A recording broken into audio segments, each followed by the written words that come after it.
Okay, so we are going to pick up looking at Elijah in 1 Kings 18. So you can, in the early part of 18, you can read, and it talks a little bit about where Jezebel cut off the prophets of the Lord so that everyone would worship Baal, an idol, a false god. And so if we come on down to verse 17, this is Elijah talking to King Ahab. So when Ahab saw Elijah, Ahab said to him, "Are you he who troubles Israel?"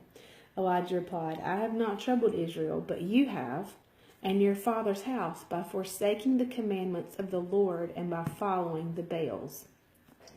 Okay, I just want to stop here for a moment and remind you of the passage from Luke that we just read. And this talking about John the Baptist being a forerunner for the Messiah. And he will himself go before him in the spirit and power of Elijah to turn back the hearts of the fathers to the children, and the disobedient and unpersuadable to the wisdom of the upright. So Elijah is telling Ahab that you and your father's house have troubled Israel by forsaking the commandments of the Lord and following other gods. Therefore, send and gather to me all Israel at Mount Carmel, and the 450 prophets of Baal, and the 400 prophets of the goddess Asherah, who eat at Queen Jezebel's table. So Ahab sent to all the Israelites and assembled the prophets at Mount Carmel. Elijah came near to all the people and said, "How long will you halt and limp between two opinions? If the Lord is God, follow him, but if Baal, follow him." And the people did not answer him a word. Then Elijah said to the people, only I remain a prophet of the Lord, but Baal's prophets are 450 men.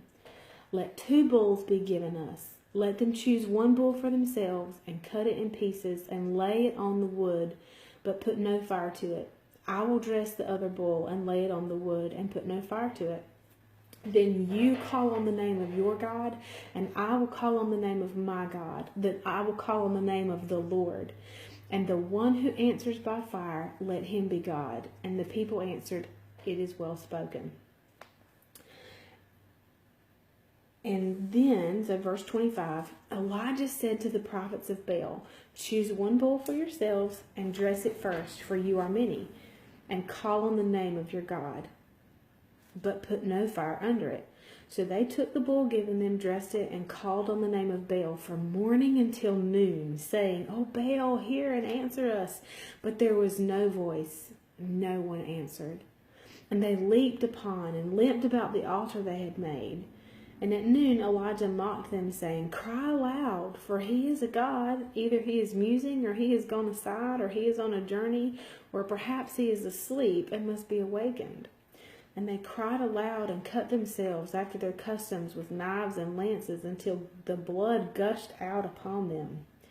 Midday passed, and they played the part of prophets until the time for offering for the evening sacrifice. But there was no voice, no answer, and no one paid attention. Then Elijah came. Then Elijah said to all the people, "Come near to me." And all the people came near him. And he repaired the old altar of the Lord that had been broken down by Jezebel.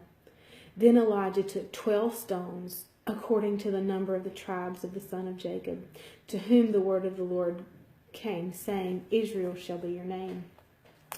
And with the stones Elijah built an altar in the name of the Lord. He made a trench about the altar as great as would contain 2 measures of seed. And he put the wood in order and cut the bull in pieces and laid it on the wood and said, "Fill 4 jars with water and pour it on the burnt offering of the wood." And he said, "Do it a second time." And they did it a second time. And he said, "Do it a third time." And they did it a third time. The water ran about the altar, and he filled the trench also with water. At the time of the offering of the evening sacrifice, Elijah the prophet came near and said, "O Lord, the God of Abraham, Isaac, and Israel, let it be known this day that you are God in Israel, and that I am your servant, and that I have done all these things at your word. Hear me, O Lord. Hear me, that these people may know that you, the Lord, are God, and have turned their hearts back to you. Where have you heard that before? Then the fire of the Lord fell and consumed the burnt sacrifice and the wood and the stones and the dust, and also licked up the water that was in the trench. And when all the people saw it, they fell on their faces, and they said, "The Lord, He is God. The Lord, He is God." And in the same way that John the Baptist came, and we're told in Luke chapter 1 that he came to go before the coming of the birth of the Messiah in the spirit and power of Elijah, which we just read at 1 Kings 18.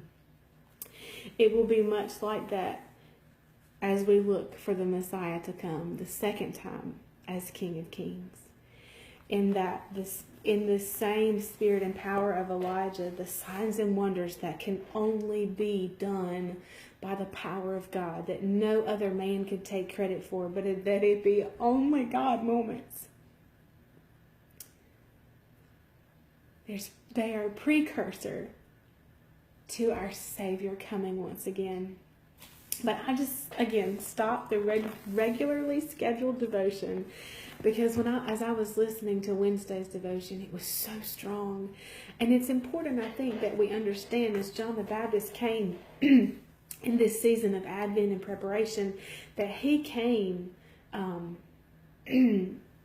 preparing, going before Jesus and making arrangements and preparations for people to be and ripe spiritual, to understand the moral condition and the spiritual just deadness, and a turning back, and it being a heart restoration and a heart condition, something that, again, only the Father could do. Anyway, I'll see you tomorrow. Have a great day.